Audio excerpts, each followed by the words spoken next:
My name is Connor McShaffrey, and today I'm going to be talking to you about some work that I'm doing with Professor Randall Beer at Indiana University Bloomington, trying to answer two questions.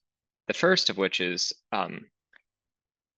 how an agent's dynamics will unfold relative to its viability constraints, also known as its life-death boundary, um, and how this is structured within its viability region, the space of possible states.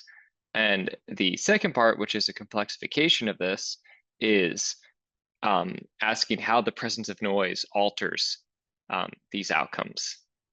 And in particular, we were inspired by this paper, the stochastic analysis of the viability of a protocell, which did a kind of viability analysis in a dynamical system with stochastic chemical kinetics for one metabolic um, chemical species. And one of the conclusions that they came to is that the types of rigid boundaries that we derive to separate survival outcomes when we have a deterministic dynamical system of viability constraints might not be qualitative aligned with what we see when noise is present, and we should come up with a more fuzzy probabilistic definition of a organizing boundary and viability space in these cases. And this opens two important questions. One is, how should we calculate these fuzzy boundaries if they exist? And the other is, under what conditions do the deterministic manifolds not align with the survival outcomes that we see in the stochastic systems? So we are going to try to explore this a little bit, following this roadmap. Step one is going to be introducing a canonical model with both deterministic and stochastic forces acting on it. Step two is going to be analyzing the outcomes according to the deterministic dynamics alone, and then looking at the influence of noise and how this alters the picture that we got from the deterministic analysis. So starting with the model, we ended up using an Ornstein-Uhlenbeck process, which was originally designed to model the influence of a particle in a well undergoing Brownian motion. So here you can see the fact that we have our little schematic particle here. It's being shaken around to either side by the stochastic forces, and there's a mean reverting force that draws it back in.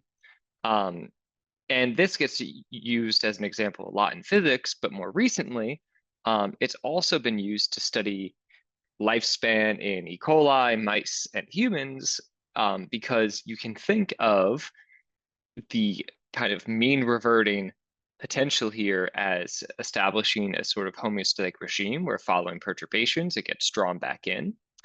And then the question is whether that homeostatic restorative force is going to be sufficient to counter the fluctuations driving it potentially towards some outward terminal state. And in our specific instance of Ornstein-Uhlenbeck process, we have our deterministic part of the equation here, where x is our state vector, and this theta matrix is what's called the drift matrix. So this establishes what was the restorative force. And if we look at how that plots out, we have a damped oscillation that settles into a stable attracting equilibrium point at 0, 0. And then we include additive noise by adding in this second term here, where we have a diffusion matrix where sigma establishes symmetric isotropic noise, and W is a vector of Wiener processes, which is where the Brownian motion comes in. And as we increase sigma, we start to get variation from our deterministic trajectory. And if we increase enough, we start to get something that looks wildly different, starting from the same initial condition. The second part that we need for this model is the viability constraints that establish the limits on survival. And for our cases, we're just going to say that the absolute value of both the x1 and x2 dimensions needs to be less than or equal to 1, which gives us this box here. And now we can begin trying to understand how the dynamics unfold relative to this life-death boundary. Starting with the deterministic analysis, we're going to use a framework called viability space decomposition, which Randy Beer and I have been developing for a little bit of time. The general idea is that you start with your viability region, its boundary, and the complement, which includes all the terminal states. And the dynamics can either be transiently viable, shown in red here, you're carried outside of the viability region in finite time, you hit it with outward velocity, versus asymptotically viable trajectories where you converge to some type of homeostatic regime. And then what we want to do is that we want to find global manifolds that partition the whole of the viability region into subsets that are either transiently viable, shown in red, or asymptotically viable, shown in green. The way that we do this is that we have to think about the dynamics that occur right at the boundary. So if you think about this being the life-death boundary here, the red vectors represent the fact that one possibility is that you can instantaneously die if you're at the viability boundary. The green vectors represent the fact that you can recover if your dynamics pull you back in. And if you're smoothly varying between these possibilities, there's going to be a tangent vector shown in magenta here, which we can solve for. And this will locally separate these two different sets of instantaneous outcomes. Now, the tangent points are especially important in the case that their forward time trajectory is asymptotically viable, that it makes it to an attractor, because in this case, its backward time trajectory is what's called a mortality manifold.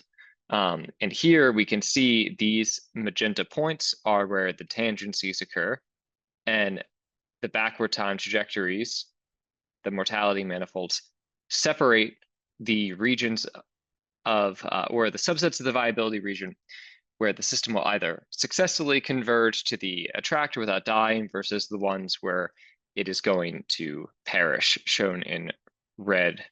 And now we can ask ourselves, given this nice clean picture with these rigid boundaries, how does the presence of noise alter our understanding of the space?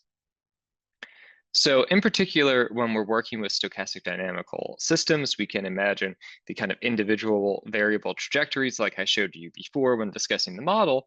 But the other possibility is that we can think about whole ensembles of trajectory and imagine that given some starting probability distribution within the viability region, how does that evolve over time relative to the deterministic and stochastic forces? So in our case, we're going to assume that every state within the interior of the viability region is equally probable, so equal probability density throughout the space.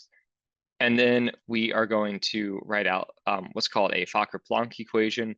It's used very commonly in stochastic processes in physics, and it's going to describe how this distribution changes over time, with the important inclusion that hitting the boundary with outward velocity means that you die. So the probability of being observed alive is being eaten by the viability boundary, and that's represented with absorbing boundary conditions.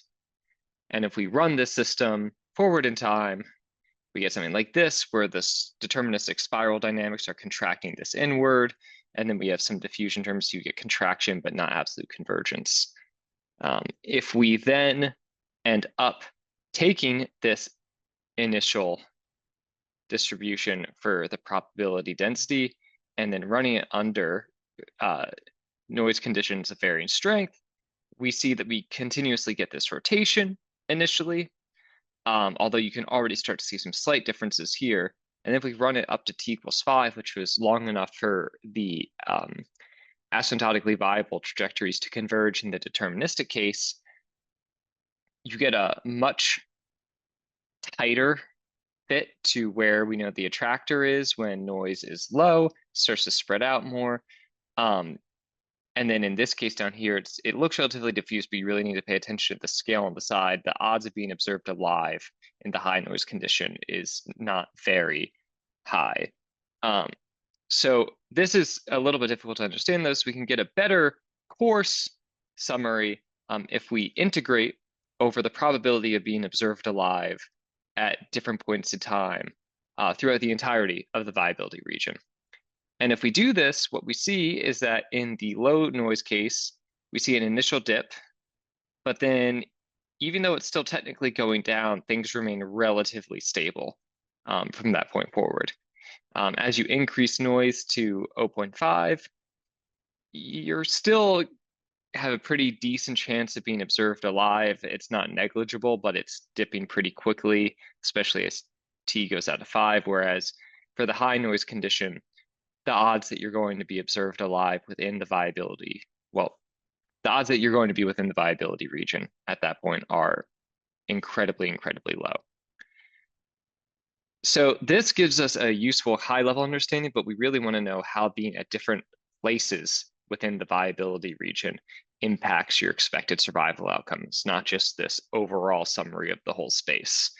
And we can do this by doing some first passage time calculations, where we want to know the first point in time where the state is not going to mean the interior of the viability region, and then what we should expect this to be.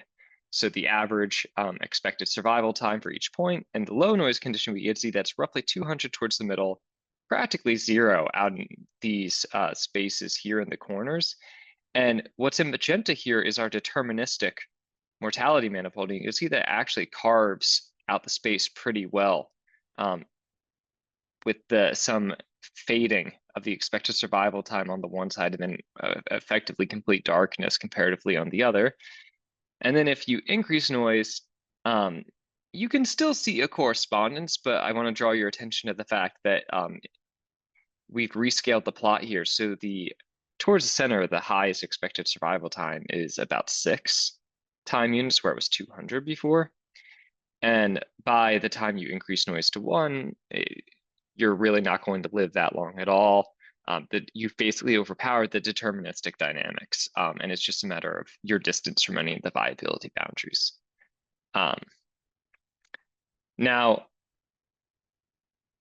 something else we can do is that we can start looking for fuzzy viability boundaries, and how we did this in the paper is that we wanted to know where the norm gradient of the expected survival time was especially steep. So regions where a small change in your initial condition is likely to have a very large impact on your lifespan. And if we look at this in the low noise condition, we see these bands here where on either side you have cases where your lifespan is not likely to change given a small perturbation. But if you're within these sensitive regions, it is expected to change quite dramatically. And these do correspond to where we find the mortality manifolds from the deterministic system. So the additive noise has effectively blurred this picture out. When we increase the noise, we still see a little bit of a correspondence, but it's much weaker. The deterministic dynamics are contributing less. Although I should note that it is not the case in the low noise condition that the noise is doing negligible work. It really is impacting the dynamics. And finally, in the high noise condition, you basically lose all correspondence. That's because the Brownian motion has effectively taken control, and the mean reverting behavior that was functioning as a kind of homeostasis just can't keep up. But this is a case where you see something that you could imagine being a fuzzy viability boundary. So what I want to end this talk with are a few discussion points. The first is that irregardless of the correspondence with the deterministic manifolds, first passage time calculations can reveal fuzzy viability boundaries where a small change can result in a large difference in your expected survival time. And for cases of additive noise, the fuzzy boundaries can correspond to the deterministic manifolds, meaning that there is a good qualitative fit, even though that might be surprising in some cases. And finally, we've only looked at additive noise in this paper, and it's likely that different types of noise, such as multiplicative noise or possibly time-dependent noise, will result in different degrees of correspondence between the deterministic picture and the stochastic picture, even in low to moderate noise conditions. And finally, I would just like to thank all the lovely people who gave feedback on this work and the National Science Foundation for funding it. So thank you very much. Hello, everyone. My name is Denizhan. I'm here with my co-author, Quan Lithian, Today we'll be talking to you about spatializing brain-body environment systems. So brain-body environment systems is an approach to the modeling of adaptive behavior that has three components to it: brain, body, and environment. The purpose of brain-body environment systems is to demonstrate how the interaction, the nonlinear interaction between brain, body, and environment dynamics can give rise to adaptive behavior that could not be predicted just by looking at just the brain, the body, or the environment. And it's in fact the interaction of all three that gives rise to the complex adaptive behaviors that we see organisms perform. But brain-body environment systems as an approach has some limitations, one of which is that the treatment of the brain as a point mass system, meaning a system without a spatial organization, means that certain aspects of the brain-body coupling are missed. So to account for the interaction between brain and body in terms of spatial extent, we introduce a new framework here called agent environment systems, in which the brain-body system is not modeled as a point mass coupled to a biomechanical system, but rather the brain and the body are modeled as a single unified spatially extended partial differential equation. And we're going to show the process where we take a simple brain-body environment model, complicated in this way to generate an agent environment system, and then we're going to demonstrate some of the interesting phenomena that emerges when we take this approach. On the right, what you see is a pole where on the edge of the pole, there's a mass and a spring. So this is a model of a child swinging on a swing set, right? So the movement of the child, the movement of the legs, is modeled as the spring, and specifically the spring length r. The angle of the swing is modeled with theta. And as you can see in the equations, what's happening is that theta is governed by the acceleration, which is caused by the interaction of gravity and the swing angle, as well as the dampening factor. This swing angle is also affected by the length of the body r, and r itself is driven by a combination of the bodily dynamics v and the brain dynamics u. So here, our brain is actually extremely simple. It's a single neuron point mass, whereas the body is the sum of four different forces, including the forces from the brain, as well as the forces from the centrifugal rotation of the swing, gravity, and the dampening of the spring.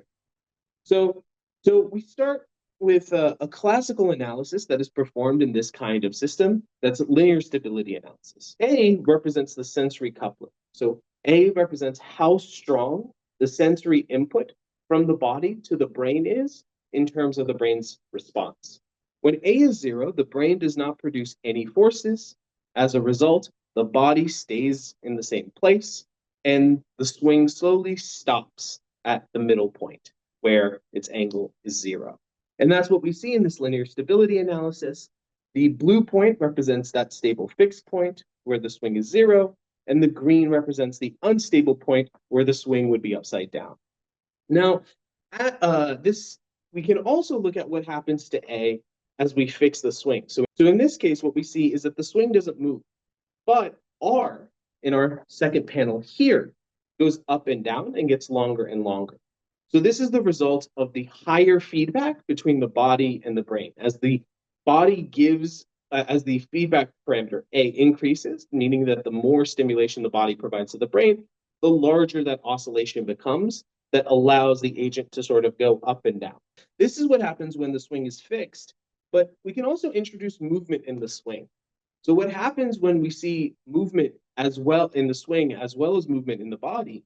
So on the left is the dynamics in the bodily dimensions, in the bodily phase. And what we see is that primarily there's a rotation, meaning that the length of R is going up and down, the spring is extending and contracting, but the exact angle at which it extends and contracts, the exact amount which it extends and contracts, is slightly varied. We see some variation. And on the right, what we see is where that variation is coming from. So as the swing is swinging, which is what's represented in the right side, the chaotic dynamics start to occur because there's a coordination problem between the rotation of the swing as well as the movement of the legs. And as the feedback term gets stronger and stronger, this coordination problem seems to explode. So to explain this phenomena, we use a technique, again, similar to linear analysis. This is a standard in the toolkit of ordinary differential equations and bifurcations. We use a continuation framework. So continuation is where you look at the stable solutions of your system, and then based on the current stable solutions, you make a prediction about what the stable solutions will look like on the next iteration, and then you iterate, and then you test that prediction, and then you slightly change your result, your expected outcome based on the new answer, on the new sampled answer. Okay, so as a result of this process, we can identify what causes those chaotic dynamics that we saw. Basically, this swing system, this swing with one neuron, has three different phases. The first phase is the red phase, and that's where the feedback is not strong enough to cause any interesting dynamics. The system converges to a fixed point where the swing is stable, and the brain doesn't do anything at all. As we increase the feedback term, we pass this red point. At this red point, we see a hot bifurcation, which simply means that the system starts to oscillate. So at this point, in the yellow region, we see a stable swinging dynamic in which the agent is able to increase their velocity enough to maintain a stable rhythm of swinging.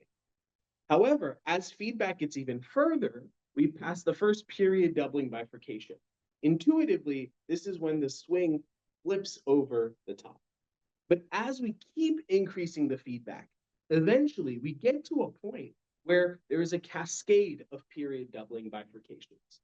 This is known as the period doubling route to chaos and results in a chaotic system in which many different structures, many different phases are all possibly observed. And that explains why it is that we were observing this structure on the right. As we increase the feedback, the system goes from having one stable limit cycle to two stable limit cycles to many possible limit cycles, which results in chaotic dynamics. So now we've successfully explained the phase diagram of our simplified ODE system that's a classic brain-body environment. The next step is to then take this system and try and understand something that's a little more nuanced, that has a little more structure to it. So the idea is that it's well known from the anatomy of bodies. We know that the neurons is not a single point. So modeling it via the signal is U and V are sort of a coarse grain approach that we have done. However, we realize that well, it is actually a real spatially extended object, and so therefore there can be a lot of new process happening within this spatially confined model of the neurons. So to be concrete about our spatialized neuron model, we promote the differential equations in the U and V variables into partial differential equations. And where you can see that we introduce the term K, which is the diffusivity, and it is it is multiplied by the second derivative in space. And so therefore it gives this idea of how the information is being diffused through your neurons. For our neurons, we consider the simplest case where it is a line, straight line, like this, and it is coupled to the environment, theta and omega R variable, via two ways. So the first way is that the environment will give input into the neurons by coupling to the V. And this coupling is because now it is this is a one variable coupled into a differential partial differential equations. This coupling doesn't have to be across the board. It's uniform. So this coupling is described by this distribution P over here. That is standard XS. For most of our work, we will assume this distribution to be a uniform distribution, except that if we say it otherwise. The other way that the neuron is coupled back into the environment is via the position XE, the effector position, which will goes into the equation of the actuator R. And in order to quantify all these like chaotic behavior of the system, we perform a simple Fourier analysis for the omega variable. to find what are the dominant sort of like frequency response of the environment. And the first thing that we realize is that we can ask ourselves what is this competition between the spatial diffusion and the temporal evolution that we just introduced just now. And what we find out is that for low value of diffusion, we should get back the sort of behavior of the differential equations. And we actually do observe distinctively three different phases. As you can see over here, where the system might have will have chaotic behavior at the last phase, is shown above, and it's evident here because you have equal contribution upon the period in your system, on omega in your system. Now, as we increases the diffusion constant, we see that the system actually stabilize itself out much more, and it suppresses the chaotic behavior phase.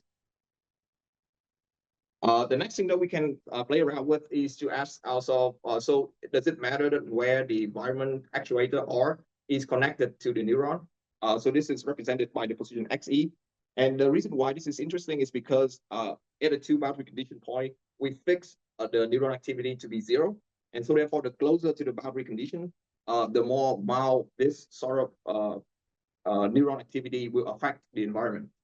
And so therefore, as we vary this position across the neuron, we see that it suppresses, again, the chaotic behavior because it prefers to be closer to the state of a 0 neuron activity. Finally, we can also ask ourselves what is the effect of can we model actually arousal within this model? And the way we thought about it is that because the neuron now is a spatially extended object, it will have it might be aroused at some point spatially due to other neuron interaction or something like that. And so therefore, effectively in our model, we can, the two boundary condition point will be different now. So one will be fixed at 0, which is 0, there is no neural activity over there. And the other will be raised to some point. And we see that this sort of arousal model is described by this D, which is a slope of the neuron line now, as we raise one point from the other. And we see that as we raise the slope further and further, the phases is more stable. And the reason is because the boundary condition now is the system is trying to stick to that point of the arousal point, which is the constant dynamics in the neurons. And finally, we can actually vary the sensor motor distance to see how, now that we actually localize the interaction between the environment and the neurons. So the environment will only act on the neuron within this distribution of here, center XS, while the position that the neuron will give back to the actuator XE, the effector position, is, there'll be a distance between XS and XE. And what we see is, again, that it actually stabilized the system a lot. And there are interesting results over here that we believe that it might help to explain several phenomena where the system is no longer chaotic and it's more deterministic in some sense. And finally, for future direction, we have what we have learned from this exercise is really that when we promote these neurons dynamics into different kind of objects, physical objects, we see that the dynamics of the system between the total system of the environment and the neurons actually changes significantly now that we have this neurons that is spatialized object. We can ask about whether it is what kind of interaction it can have with the environment, whether we can understand it in terms of a environment system kind of demarcation, or we can try to go in the direction of trying to understand this from the lens of other kind of physics that is beyond the partial differential equation. For example, we can try to quantize the signal or the subspace of the system of the neuron now and see how that interact with the environment. So thank you. Hello, everyone. It's Stuart Bartlett here. I'm a staff scientist at Caltech, studying astrobiology and complex systems. and I'm here today to talk to you about our paper that we've submitted to ALIFE 2025 called Causal Leverage Density, a Universal Approach to Semantic Information. Before I get started, I'd of course like to acknowledge this fantastic group of collaborators. We together have formulated these ideas. Damian Sowinski, Sylvia Holler, Mike Wong, Gary Segal, David Parkinson, Clément Vidal, Jim Cleaves, Pritvik Sinhad, Anirudh Prabhu, and of course myself. We've been working on these ideas for over a year now, and we think that this could be highly relevant to the ALIFE community, because in ALIFE we are often trying to establish the degree to which a given portion of information, let's say, for example, some bits written to a string or some genetic information. When we talk about information, we can easily calculate the Shannon information content using the standard formula. So we have this classic metric that operates on probability distributions and gives you a measure of sort of the unlikeliness of a given string in the context of a full ensemble of possible strings. And it gives you a measure of the spread in a probability distribution. But as Shannon himself famously said, his information measure does not say anything about the meaning of information. It is essentially a way to quantify the number of questions, the number of yes/no questions you would need to ask to establish a given piece of information. Another way to think about it is that the Shannon information quantifies the degree of surprise on the part of a receiver of a message, given the prior expectations of that receiver of the message. So how much surprise is there in the message given the expectations of that receiver? So, for example, if that receiver understands the English language, they already have some prior expectations about which symbols which follow which when they receive a message. But the Shannon information does not quantify anything to do with what that linguistic message actually means for the receiver. Will that message have any impact on the receiver, or will it be largely redundant? And that is the issue that we're trying to address in this new approach to semantic information. And basically our goal is to come up with a universal metric which captures this meaningfulness, this semantic content of information. So it should go beyond the purely Shannon-based surprisal metric on information. What we're really looking for in this work is a universal metric which can tell us the degree to which a given segment of information, we're assuming that the person interested in this information has some suspicion that this information could have meaning in the world, but they want to actually quantify and establish that meaning. Our aim here is to introduce a framework that can potentially achieve that goal. So that's what we're trying to achieve. And our main starting point for these investigations was this fantastic work from Artemy Kolchinsky and David Wolpert in 2018. Now, in this work, their aim was to quantify semantic information, as I've alluded to so far. And they wanted to use concepts from statistical physics, in particular non-equilibrium statistical physics.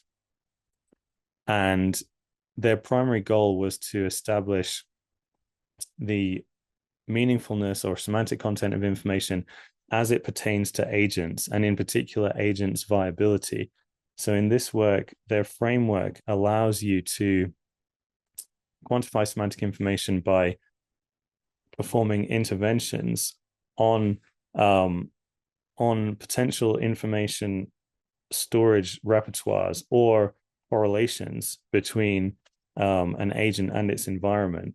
and then assessing whether scrambling that information or scrambling those correlations has an impact on the viability of the agent. So in this framework, you identify the boundary between the agent and the environment, and this is common to a lot of approaches in ALIFE.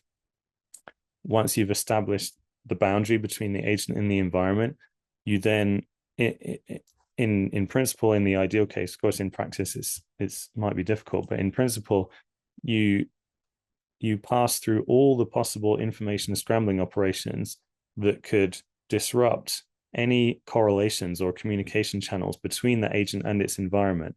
And each time you do that, you these are essentially interventions. So each time you perform one of these interventions, you assess whether the viability of the agent has been impacted. And essentially, in this framework, you're looking for interventions which do impact the viability. And what you find, of course, is that at the beginning, on average, a small number of interventions, information scrambling operations, will have little to no impact on the viability of the agent. But then eventually, once you have scrambled enough information, once you've destroyed enough correlations between agent and environment, eventually you reach this viability threshold. And at that threshold, any additional interventions or information scrambling is likely to have a catastrophic impact on the viability of the agent. So this framework proceeds by scanning over these different information scrambling operations, assessing viability, and then plotting out this viability curve. So how the viability is impacted as a function of the interventions. So this framework is very, very effective, and various people, including Damian, who is in our group here, have explored what this means for various systems relevant to ALIFE, like food-seeking agents or sort of daisy world models of planetary self-regulation. And in these cases, you can indeed identify the sort of key information that's meaningful for retaining the viability of the given agent that you've identified in those systems. So this was our starting point, but we felt that it might be possible to try to generalize to a situation where you're not necessarily assuming an agent, or maybe you're not assuming an agent environment boundary, and perhaps you're also not assuming that viability is fundamentally associated with meaningfulness, because obviously viability is meaningful to most agents, because that in a sort of autopoietic sense almost, that is how they are defined. If they're not viable, then they don't exist as an agent. And so it makes sense that viability should be sort of inextricably linked to meaningfulness. So an agent should be interested or care about information that confers viability.